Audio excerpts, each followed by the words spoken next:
Bismillahirrahmanirrahim.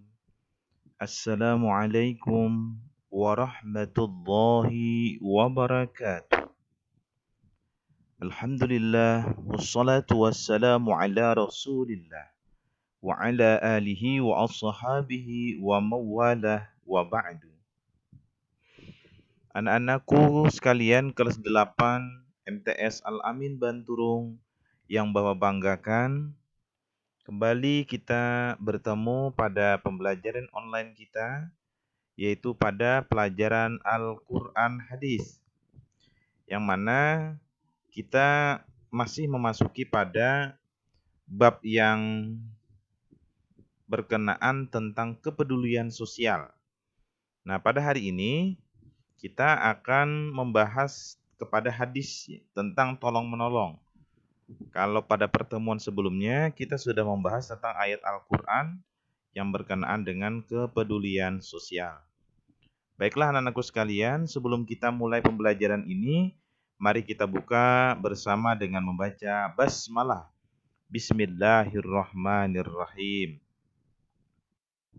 Baik, sebelum masuk pada materi, alangkah lebih baiknya kita mengetahui dulu tujuan pembelajaran pada hari ini. Yang pertama adalah peserta didik dapat menerjemahkan hadis tentang perilaku tolong-menolong. Riwayat Al-Bukhari dari Abdullah bin Ibnu Umar dan riwayat Muslim dari Abu Hurairah. Yang kedua, peserta didik dapat menjelaskan isi kandungan hadis tentang perilaku tolong-menolong. Riwayat Al-Bukhari dari Abdullah ibnu Umar dan riwayat Muslim dari Abu Hurairah. Nah, ini tujuan pembelajaran yang akan kita capai pada hari ini ya. Nah, kita masuk pada hadis tolong-menolong. Di sini ada dua hadis yang akan kita sampaikan pada pembelajaran kita hari ini, yaitu hadis riwayat Imam Bukhari ya. Bapak akan bacakan hadisnya. An Ibni Shihabin anna Salim bin Abdullah bin Umar akhbarahu anna Abdullah bin Umar akhbarahu anna Rasulullah sallallahu alaihi wasallam qala al-muslimu akhul muslimi la yazlimuhu wa la yuslimuhu man kana fi hajati akhihi ka'annahu azza wa jalla bi hajatihi wa man farraja an muslimin kurbatan farrajallahu anhu biha kurbatan min kurabi yaumil qiyamati wa man satara musliman satarahullahu azza wa jalla yaumal qiyamah. Rawahul Bukhari. Nah, ini adalah hadis yang berkaitan tentang tolong-menolong yang diriwayatkan oleh Imam Al-Bukhari. Nah, kita lihat terjemahannya dari Ibni Shihab. Sesungguhnya Salim bin Abdullah telah mengkhabarkan kepadanya bahwa Abdullah bin Umar radhiyallahu anhu mengabarkan Rasulullah sallallahu alaihi wasallam bersabda, Muslim yang satu adalah saudara muslim yang lain. Oleh karena itu, ia tidak boleh menganiaya dan menyerahkannya kepada musuh. Barang siapa memperhatikan kepentingan saudaranya, Allah akan memperhatikan kepentingannya. Barang siapa membantu kesulitan seorang muslim, maka Allah akan membantu kesulitan dari beberapa kesulitan pada hari kiamat kelak. Dan barang siapa menutupi aib seorang muslim, maka Allah akan menutupi aibnya pada hari kiamat. Ini adalah hadis yang pertama, yaitu tentang daripada riwayat Al-Bukhari.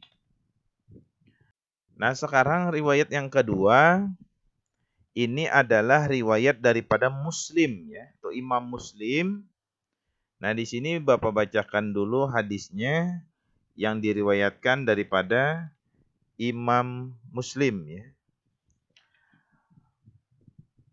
Man naffasa an mu'minin kurbatan min qurabid dunya naffasallahu anhu kurbatan min qurabi yaumil qiyamah wa man yassara ala mu'sirin yassarallahu alaihi fid dunya wal akhirah Man satara musliman satarallahu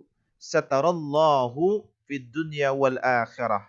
Wallahu fi aunil abdi ma kana al abdu fi auni akhihi. Rawahul Muslim an Abi Hurairah. Nah, hadis ini terjemahnya adalah barang siapa melapangkan seorang mukmin dari satu kesusahan dunia, Allah akan melapangkannya dari salah satu kesusahan di hari kiamat. Nah, barang siapa yang meringankan penderitaan seseorang, Allah akan meringankan penderitaannya di dunia dan akhirat. Barang siapa menutupi aib seorang muslim, Allah akan menutupi aibnya di dunia dan di akhirat. Allah akan menolong seorang hamba selama hamba itu mau menolong saudaranya. Hadis riwayat Muslim. Nah, anak-anakku sekalian, ini adalah dua hadis yang berbicara tentang tolong menolong, atau bisa dikaitkan pada materi kita, yaitu tentang kepedulian sosial. Baik, kita akan masuk pada pemahaman isi kandungan hadis ya. Nah, kita lihat pada hadis yang pertama dulu. Rasulullah Shallallahu Alaihi Wasallam mengajarkan kita untuk saling tolong menolong. Tolong menolong atau yang disebut dengan ta'awun merupakan keharusan bagi setiap orang. Karena manusia tidak bisa hidup di dunia ini tanpa pertolongan atau bergantung pada orang lain. Nah, setiap pekerjaan, apapun itu bentuknya, pasti kita akan membutuhkan kerjasama dengan orang lain.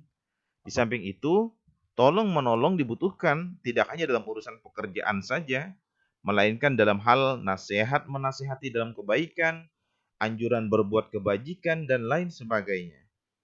Hal ini sudah dijelaskan oleh Allah Subhanahu wa Ta'ala di dalam Al-Quran, yaitu firman Allah yang berbunyi, A'udzu billahi minasyaitonir rajim.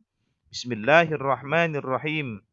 Wa ta'awanu 'alal birri wat taqwa wa la ta'awanu 'alal ismi wal 'udwan. Wattaqullaha innallaha syadidul 'iqab. Yang artinya, nah ini adalah potongan dari Quran surah Al-Maidah ayat kedua. Yang artinya, dan jangan tolong menolong dalam berbuat dosa. Atau tolong menolonglah dalam kebaikan, dan jangan tolong menolong dalam perbuatan dosa dan pelanggaran. Dan bertakwalah kepada Allah, sesungguhnya Allah itu amat berat siksanya. Ini adalah Quran daripada surah Al-Maidah ayat yang kedua. Nah, di samping itu ta'awun di sini adalah salah satu cara untuk menjaga ukhuwatul Islamiyah, yakni persaudaraan dalam Islam.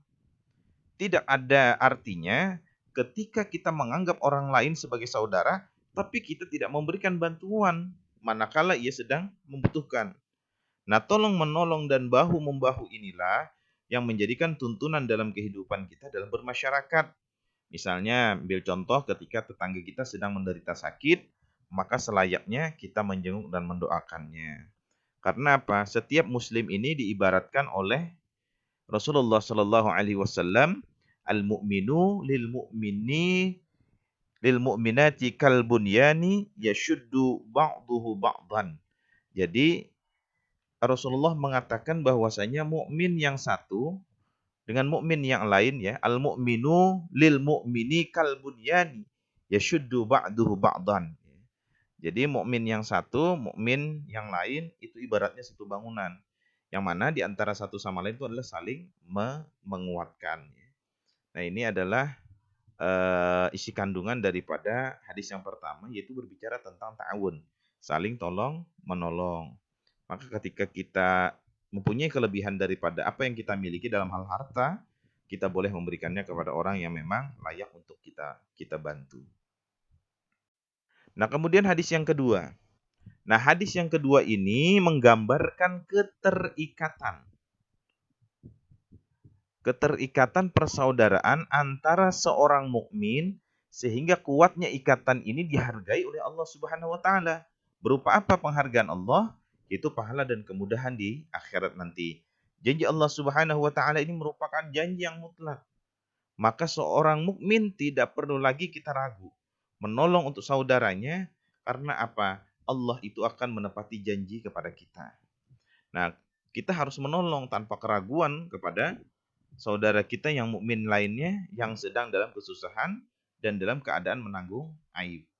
Nah, isi kandungan hadis ini sesungguhnya lebih kepada apa-apa yang memang seringkali terjadi di masyarakat. Gitu ya.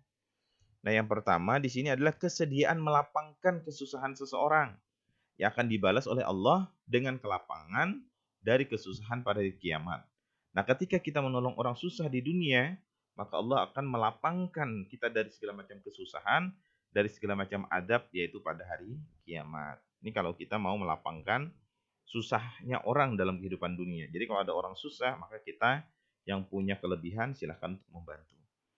Yang kedua adalah meringankan beban penderitaan seseorang, yang mana akan dibalas oleh Allah dengan diringankannya penderitaan kita, baik pada alam dunia maupun pada alam akhirat.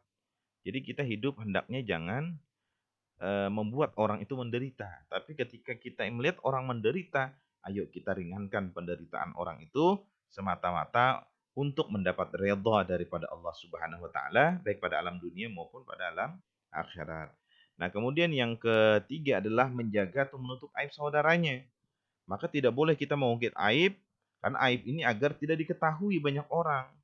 Ketika kita tidak diketahui oleh banyak orang, maka Allah pun juga akan menutup daripada aib kita di dunia dan di akhirat. Maka jagalah aib daripada saudara kita sendiri, jangan kita umbar aib-aib itu kepada orang lain. Kemudian yang keempat adalah Allah akan menolong seorang hamba manakala kita menolong saudaranya. Nah, ini adalah bagian daripada janji Allah yang terdapat pada hadis yang diriwayatkan oleh Imam Muslim dari Abu Hurairah. Nah, anak-anakku sekalian yang Bapak banggakan, inilah hadis tentang tolong menolong, yaitu riwayat daripada Imam Bukhari dan juga Imam Muslim. Mudah-mudahan kalian bisa memahaminya, kalian bisa menerjemahkan kedua hadis ini dengan baik, dan kalian juga bisa memahami tentang makna isi kandungan ini. Yang mana pada awal tadi kita sampaikan, dua tujuan pembelajaran kita adalah memahami atau mampu menerjemahkan kedua hadis ini, dan juga mampu memahami isi kandungannya. Nah, anak-anakku sekalian, sekian dulu yang dapat Bapak sampaikan pada pembelajaran ini. Kita akan lanjutkan pada pembelajaran berikutnya. Bapak ucapkan terima kasih. Mohon maaf apabila ada kesalahan dan kekhilafan. Maka mari kita tutup pembelajaran ini dengan membaca hamdalah. Alhamdulillahirabbil alamin. Wassalamualaikum warahmatullahi wabarakatuh.